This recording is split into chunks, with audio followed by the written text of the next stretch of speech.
Hola a todos y bienvenidos una vez más a Cannabis en Paraguay. Hoy episodio número 121. El miércoles publicamos un episodio cortito y van a ser recurrentes. Es una cápsula de audio de unos minutitos breves donde definimos un tema en concreto y todo eso nació a partir de lo que hablamos en el episodio 120. Compartimos los materiales en redes sociales, tuvieron mucha repercusión, muchos comentarios en Facebook, principalmente en el grupo de Facebook, y muchas reacciones también en TikTok y en Instagram. Entonces, a partir de ahí, de lo debatido, de lo conversado, ahí fuimos digiriendo algunos conceptos, ¿verdad? Y se convirtieron en estas cápsulas que van a ir saliendo de vez en cuando, los miércoles. Entonces, cápsulas cortitas para que tengan en cuenta. Y en el episodio 120 hablamos de qué necesita una flor para convertirse en medicamento. Y en estas cápsulas de los miércoles venimos desarmando, como les digo, estos conceptos de los que hablamos en ese episodio. Hoy toca la pieza que, digamos, conecta de alguna manera todo eso con la evidencia real. Es decir, las fases de investigación clínica. Seguramente ya escucharon frases como está probado científicamente, ¿verdad? O otra frase también que sale o suena mucho es pasó los ensayos clínicos, como si fuera un solo examen que se aprueba o se desaprueba, pero eso no es así. Es un proceso de varias etapas, como vamos a ver hoy, cada una con un objetivo distinto. Y entender esas etapas te permite o nos permite a todos hacer una pregunta clave la próxima vez que alguien te muestre un estudio. ¿En qué fase estamos hablando exactamente? Hoy vamos a recorrer esas fases. Vamos a hablar de farmacovigilancia, que es la parte que sigue después de que el medicamento ya se aprobó y que casi nadie menciona. Vamos a repasar brevemente también cómo distinguir un ensayo clínico sólido de uno que no lo es. Y vamos a cerrar con una pregunta incómoda pero necesaria, pero eso al final. Ahora, antes de los humanos hay fases que se deben probar y esas fases se llaman preclínica y fase cero. Todo empieza en el laboratorio con cultivos de células y modelos animales, habitualmente los ratoncitos, los famosos ratoncitos de laboratorio, para verificar si la molécula tiene actividad farmacológica real y para armar un primer perfil de seguridad. Se hace esta fase preclínica y fase cero. Esta etapa preclínica tiene un límite claro, que son las diferencias metabólicas, las diferencias genéticas y las diferencias inmunológicas entre esas especies y los humanos.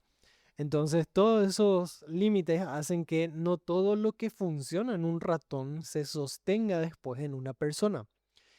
Una vez que termina la fase preclínica, viene en algunos desarrollos la fase cero. En algunos desarrollos está separado. Y en esta fase cero los ensayos son exploratorios y muy cortos, con apenas 10 a 15 voluntarios sanos. ¿Por qué sanos? Porque se prueba si es que el medicamento es realmente seguro. Se usan microdosis muy por debajo del umbral terapéutico. Porque, como les digo, la idea es confirmar en humanos, aunque sea con dosis mínimas, lo que ya se observó en modelos animales y que esas dosis tampoco ejercen un efecto secundario. O si ejercen un efecto secundario, bueno, visualizar también en esa fase cero. Pasando la fase preclínica y la fase cero, viene obviamente la fase uno, donde la pregunta ¿es seguro el medicamento o el producto que estoy probando? Acá el fármaco entra formalmente en seres humanos por primera vez. Son grupos chicos, pero más, o sea, si tuvimos fase cero, ampliamos ese grupo, pero si no tuvimos fase cero, es la primera vez que entramos en humanos y la idea es que se tenga entre 20 a 100 voluntarios, generalmente sanos también. Y la pregunta que se contesta no es ¿funciona?, sino ¿es seguro? ¿Cómo lo tolera el cuerpo? ¿Y qué hace el organismo con esta sustancia? ¿Cómo se absorbe? ¿Cómo se distribuye? ¿Cómo se metaboliza? ¿Cómo se elimina? Todas esas preguntas se responden en esta fase uno con entre 20 a 100 voluntarios sanos. Puede durar, eso sí, desde unos pocos días, por ejemplo, unas semanas, hasta varios meses, 2, 3 semanas, perdón, 2, 3 meses, por ejemplo. Una vez terminada la fase 1, ya se contestó, funciona en preclínica, es seguro y demás preguntas. En fase 1 se pasa a la fase 2, que es la primera señal de que funciona. Si pasó a fase 2 es porque funciona y porque es seguro. Con la seguridad básica ya evaluada, entonces la fase 2 suma pacientes reales que tienen la enfermedad que se busca tratar.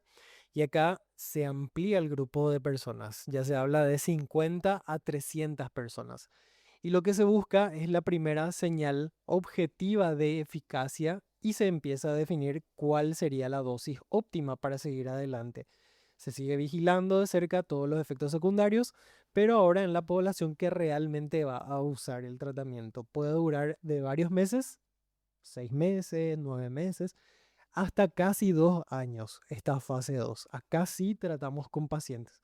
Si queremos evaluar la eficacia de un medicamento en el dolor neuropático, bueno, en la fase 2 es donde ya se incluye a los pacientes con ese diagnóstico específico y ya se le va tratando con este medicamento que ya pasó la fase preclínica y la fase 1.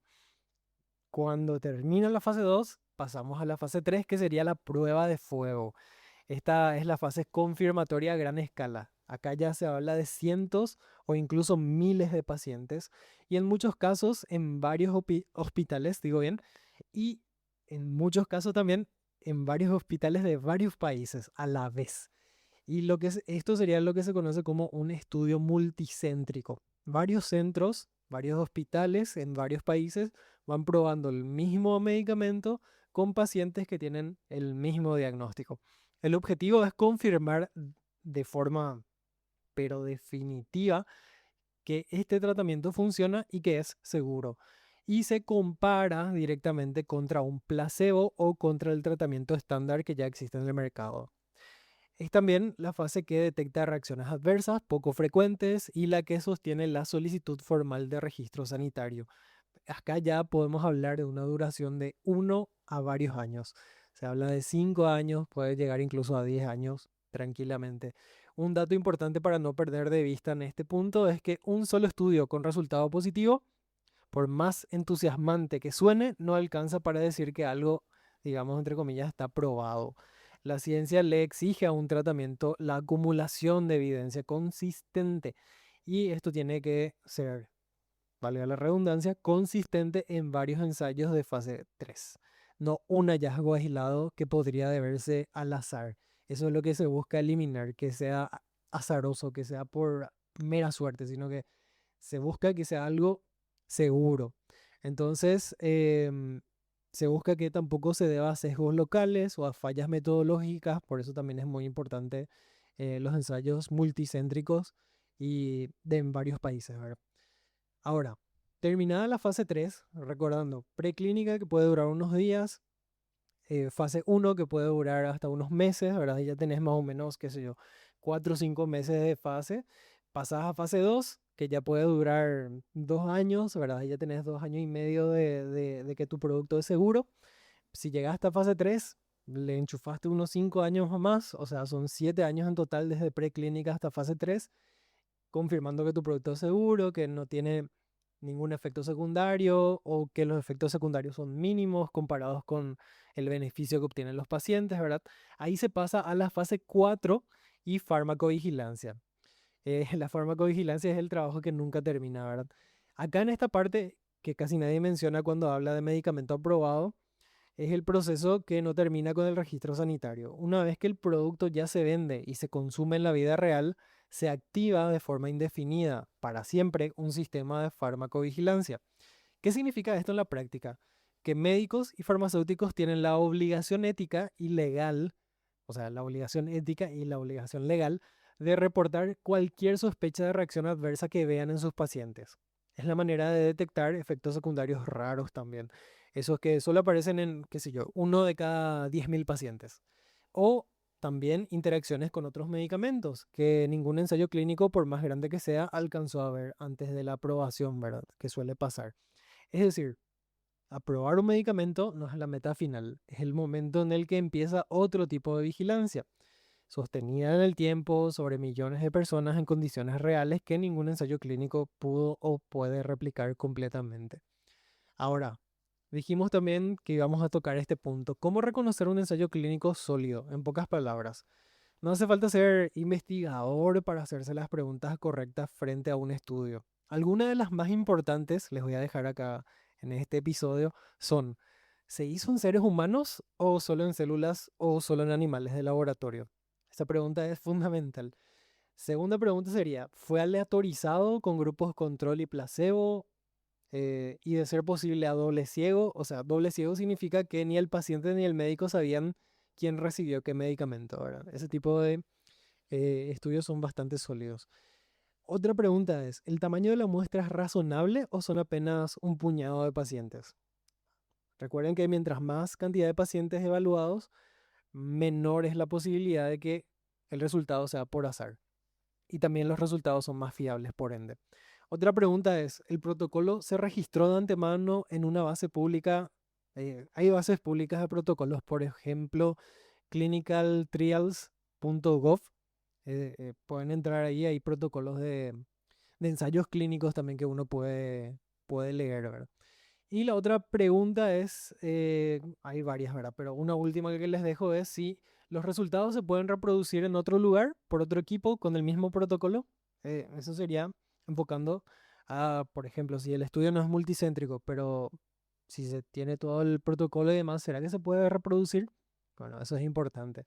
Este tema da para un episodio entero, aparte, por sí solo, así que hoy lo dejamos como una cajita de herramientas rápida.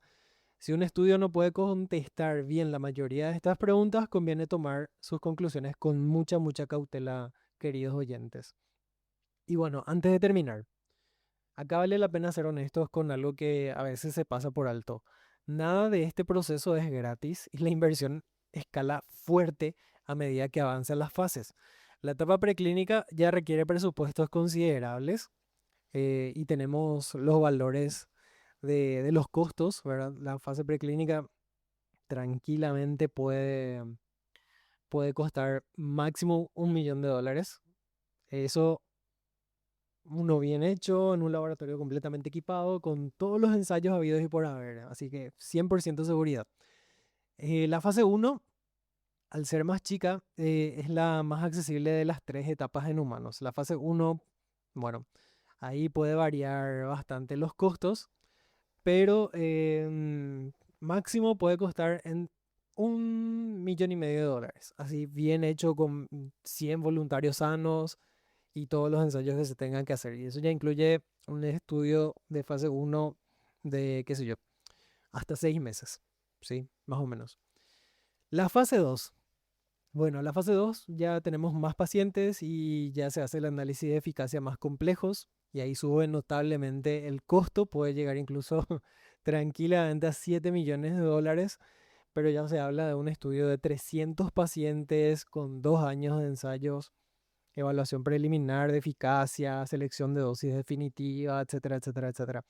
La fase 3, que sería la confirmatoria multicéntrica con cientos o miles de pacientes, es con diferencia la que concentra el, digamos, grueso del costo de desarrollar cualquier fármaco. Cualquier fármaco, y no estamos hablando solo de cannabis, cualquier fármaco que ustedes ven en la farmacia pasó por todas estas fases. Y acá ya se habla de cifras que en tratamientos para enfermedades crónicas pueden llegar a ser verdaderamente enormes. Se habla o se estima de una fase 3 que puede costar tranquilamente unos $11,5 millones. Eso sería ya para estudios con miles de pacientes y por lo menos 4 años de ensayo en fase 3. Y bueno, la fase 4, que sería la preclínica, ¿verdad? Eso sí ya, eh, como es algo que ocurre durante todo el tiempo junto con la farmacovigilancia, y es algo permanente, bueno, puede costar $1 millón también. Y eso ya lleva muchísimo tiempo, ¿verdad? O sea, es para toda la vida. ¿Por qué importa esto para el cannabis medicinal en particular? Porque explica una realidad muy concreta. Las cooperativas de productores o las asociaciones de pacientes, por más comprometidas y organizadas que estén, no tienen el capital para financiar solas ese camino completo hasta un registro sanitario pleno de sus productos. Las etapas avanzadas del desarrollo clínico terminan casi siempre en manos de la industria farmacéutica privada. ¿Por qué? Porque es la que puede asumir ese riesgo financiero, digamos. Obviamente esto no le quita mérito a la ciencia básica que se hace en universidades públicas. Esa investigación inicial es muchas veces el cimiento sobre el que después se construyen los ensayos más caros. Pero si un producto botánico llega al mercado sin haber pasado por una fase 3 completa, vale la pena preguntarse por qué camino llegó. Y ahí es donde entran vías alternativas, como por ejemplo el registro de medicamentos tradicionales a base de plantas, que tiene años documentados de uso seguro, que existen precisamente porque exigirle una fase 3 completa a cada preparado herbario sería en muchos casos económicamente inviable, para que tengan en cuenta. Entonces, ¿qué nos llevamos de este recorrido? Nos llevamos que probado científicamente no es una etiqueta que se gana de una sola vez, sino el resultado de atravesar todas estas fases que vimos de manera sucesiva, cada una con su propio objetivo. Seguridad primero, después una señal de eficacia, después la confirmación a gran escala, ¿verdad? Nos llevamos también que la vigilancia no termina en el registro sanitario. La farmacovigilancia sigue de forma indefinida mientras el medicamento se use en el mundo real. Nos llevamos que reconocer un ensayo sólido es una habilidad que cualquiera puede entrenar con un puñado de preguntas simples y también que detrás de toda esa evidencia hay una inversión económica gigantesca, ¿verdad? Que explica por qué no todos los productos canábicos, por más efecto real que tengan, llegan a ser medicamentos registrados de la misma manera.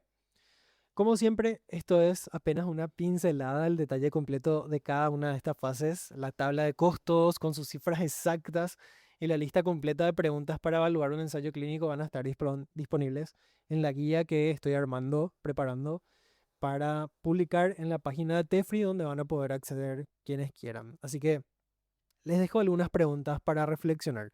La próxima vez que alguien te diga, está clínicamente probado, ¿te animas a preguntar en qué fase se probó? Y sabían que la vigilancia de un medicamento sigue para siempre después de su aprobación. O sea, ¿sabían eso?